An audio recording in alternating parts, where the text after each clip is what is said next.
Assalamualaikum warahmatullahi wabarakatuh. Selamat berjumpa kembali dalam mata kuliah Administrasi Pelayanan Umum dan Advokasi bersama saya Muhammad Nariman Prihatursetyo.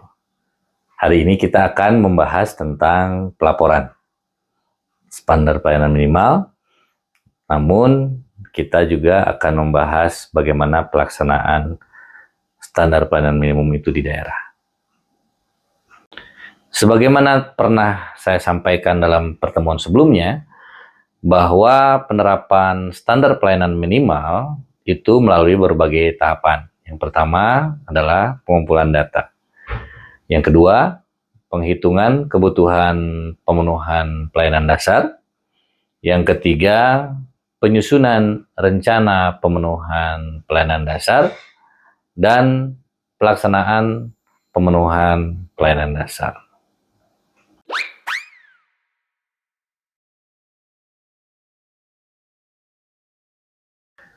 Perangkat daerah melakukan pengumpulan data yang meliputi jumlah dan identitas lengkap warga negara yang berhak memperoleh barang dan atau jasa kebutuhan dasar warga negara secara minimal dengan jenis pelayanan dan mutu pelayanan dasarnya. Kemudian juga bicara tentang jumlah dan kualitas barang dan atau jasa yang tersedia, termasuk juga sarana dan prasarana yang tersedia.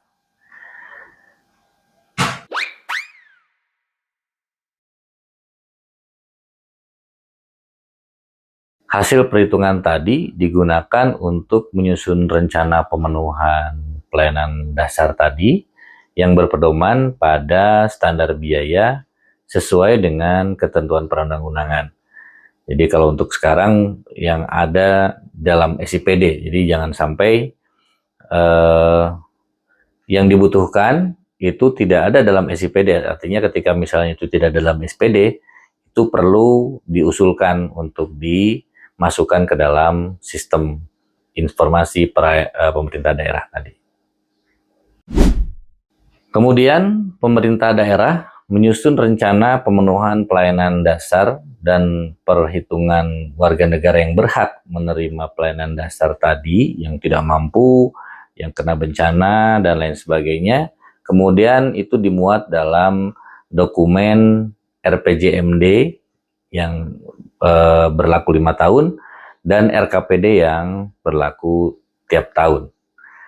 Perangkat daerah memprioritaskan penyusunan rencana pemenuhan pelayanan dasar tadi berdasarkan perhitungan ke dalam Renstra, ya, Renstra perangkat daerah, dan juga Renja perangkat daerah sesuai dengan tugas dan fungsinya. Jadi kalau dokumen perencanaan yang levelnya provinsi, kabupaten, kota, itu kan di dalam RPJMD dan RKPD, kemudian masing-masing perangkat daerah menurunkannya ke dalam Renstra dan Renja sesuai dengan tugas dan fungsinya, kemudian memasukkan prioritas-prioritas yang tadi sudah dihitung ke dalam dokumen perencanaan. Nah, rencana pemenuhan pelayanan dasar tadi itu menjadi sebuah tolak ukur kinerja dari penyelenggaraan pemerintahan daerah. Di penyusunan rencana pemenuhan pelayanan dasar itu yang dimuat dalam RPJMD dilakukan pada saat penyusunan RPJMD yang 5 tahun, ya. Selama 5 tahun itu akan di minimal itu memasukkan gambaran umum, ya. Gambaran umum kondisi daerah khususnya dikaitkan dengan penyelenggaraan pemerintahan dan pencapaian kebutuhan dasar warga negara oleh pemerintah daerah. Kemudian gambaran pengelolaan keuangan daerah serta kerangka pendanaan khususnya dikaitkan dengan besaran anggaran yang diperuntukkan bagi pemenuhan kebutuhan dasar warga negara. Kemudian selain itu juga harus memasukkan permasalahan dan isu strategis daerah, khususnya dikaitkan dengan isu pemenuhan kebutuhan dasar untuk setiap urusan pemerintahan wajib pelayanan dasar. Ya. Jadi yang ada SPM-nya itu harus dimunculkan gitu ya di dalam dokumen tersebut. Kemudian dalam dokumen RPJM juga perlu dimasukkan strategi, arah kebijakan, program pembangunan daerah, khususnya yang dikaitkan dengan strategi pemerintah daerah dalam menyusun arah kebijakan dan merumuskan program dalam pemenuhan kebutuhan dasar. Ya. Dan kemudian nanti kerangka pendanaan pembangunan dan program perangkat daerah itu, khususnya yang dikaitkan dengan program perangkat daerah dan pendanaan yang diperuntukkan dalam pemenuhan kebutuhan dasar ini, itu nanti akan menunjukkan kinerja penyelenggaraan pemerintah daerah yang ditandai dengan pemenuhan pelayanan umum yang dasar tadi. Sementara itu untuk penyusunan rencana pemenuhan pelayanan dasar dalam dokumen perencanaan tahunan, ya, itu dalam RKPD hampir sama dengan di RPJM tadi, bahwa gambaran umum kondisi daerahnya juga perlu disampaikan yang dikaitkan dengan penyelenggaraan dan pencapaian program dari kegiatan sampai subkegiatan perangkat daerah dalam pemenuhan kebutuhan dasar warga negara. Kemudian kalau itu ada masalah kemampuan anggaran, di sini juga perlu disampaikan kerangka ekonomi dan keuangan daerah, khususnya yang dikaitkan dengan besaran anggaran yang diperuntukkan bagi pemenuhan kebutuhan dasar warga negara. Kemudian sasaran dan prioritas pembangunan daerah, khususnya untuk memastikan capaian pemenuhan dasar warga negara dalam rencana kerja tahunan ini, itu perlu juga disampaikan, jadi sasaran dan prioritas pembangunan daerahnya. Setelah itu, renja dan pendanaan daerah, khususnya yang dikaitkan dengan program kegiatan sampai subkegiatan, dan alokasi dana indikatif, dan sumber pendanaan yang disusun dalam pencapaian pemenuhan kebutuhan dasar bagi warga negara. Yang terakhir, bahwa kinerja penyelenggaraan pemerintah daerah, khususnya dikaitkan dengan indikator kinerja daerah dalam pencapaian pemenuhan kebutuhan dasar negara ini, tetap menjadi satu indikator yang akan menentukan keberhasilan pemerintah daerah. Kemudian rencana pemenuhan pelayanan dasar ini juga nanti akan muncul dalam Renstra PD, ya. Jadi ketika penyusunan Renstra PD ini, kembali lagi gambaran pelayanan perangkat daerah, ya. Kalau tadi gambaran umum kondisi kota kabupaten, nah ini kita bicara masalah gambaran pelayanan perangkat daerah, khususnya dikaitkan dengan capaian dan pemenuhan kebutuhan dasar warga negara. Kemudian permasalahan dan isu strategis perangkat daerah, ya, yang khusus perangkat daerah, itu dikaitkan dengan permasalahan pokok yang dihadapi perangkat daerah dalam pencapaian pemenuhan kebutuhan dasar warga negara. Jadi di situ akan lebih spesifik lagi kebutuhan perangkat daerah untuk memenuhi pelayanan umum kepada masyarakat. Kemudian tujuan dan sasaran, ya, juga dikaitkan, strategi dan arah kebijakan dikaitkan dengan permasalahan dan isu strategis dalam pencapaian pemenuhan kebutuhan dasar, itu juga dimasukkan ke dalam Renstra, yang kemudian nanti sampai subkegiatan itu harus bisa terjabarkan bahwa pelayanan umum yang diselenggarakan oleh perangkat daerah ini sudah masuk ke dalam dokumen Renstra, ya. Jadi karena nanti ini yang tetap akan menjadi indikator keberhasilan kinerja penyelenggaraan pemerintahan di bidang urusan, khususnya yang dikaitkan dengan pelayanan umum dan kebutuhan dasar warga negara.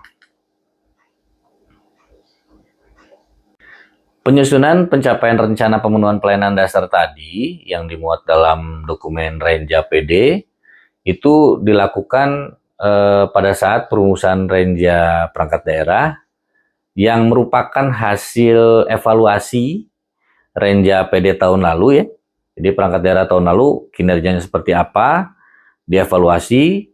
Kemudian yang khusus dikaitkan dengan upaya optimalisasi pencapaian pemenuhan kebutuhan dasar masyarakat warga negara itu diprioritaskan, ya. Jadi dari hasil evaluasi ini, oh ini ternyata kekurangannya ini nih, maka itu harus dioptimalisasi.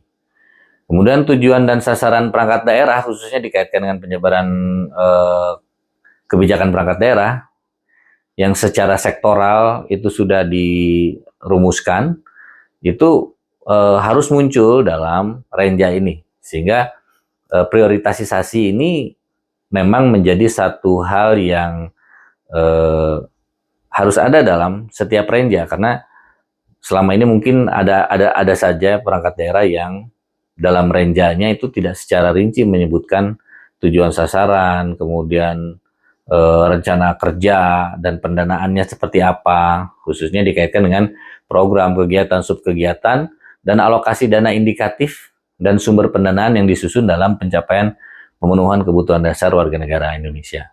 Jadi kalau di perangkat daerah secara sektoral, terkadang ada pagu indikatif yang memang terkadang terbatas gitu ya. Nah ini kan artinya karena keterbatasan inilah perlu adanya prioritas-prioritas mana yang akan dikerjakan lebih dahulu, seperti itu. Sehingga dalam renja ini perlu